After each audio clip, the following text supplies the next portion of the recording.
Sunday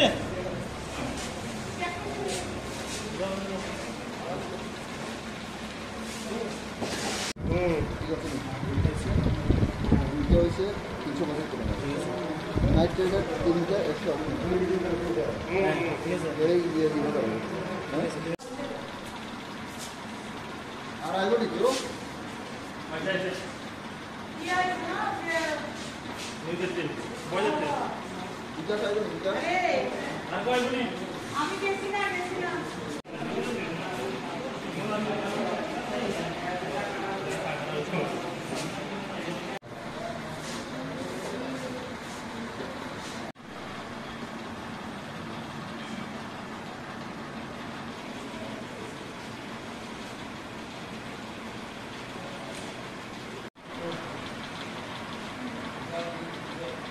যে নেশামুক্ত ত্রিপুরার যে স্লোগানের উদ্দেশ্যে আমাদের ডিপার্টমেন্টের আইজি সাহেবের নির্দেশ অনুসারে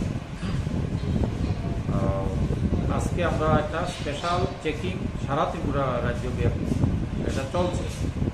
তো আমরাও এখানে কুমারঘাট থানার অন্তর্গত এসডিপিও এবং আমি এবং অন্যান্য স্টাফ সবাই মিলে আমরা টিম করে আমরা বিভিন্ন জায়গায় অভিযান চালাচ্ছি। সেই অভিযানের অঙ্গ হিসাবে বিকালবেলা অনুমান 4:30-5টার সময় আমাদের একটা টিম সাব ইন্সপেক্টর সৈকত দাসের নেতৃত্বে আশ্রমপল্লীতে খবর পেয়ে যায় যেখানে ড্রাগস অথবা ইলিসিট লিকার মজুদ আছে। সেখানে আশিস দাস যে একজন ব্যক্তি আছে ফরেস্ট অফিস সংলগ্ন আশ্রমপল্লীতে, তার বাড়িতে সার্চ করে এটা 130 বোতল বিলাতি মদ বিভিন্ন ব্র্যান্ডের সেখানে মজুদ পায় এবং সেই অবৈধ মদ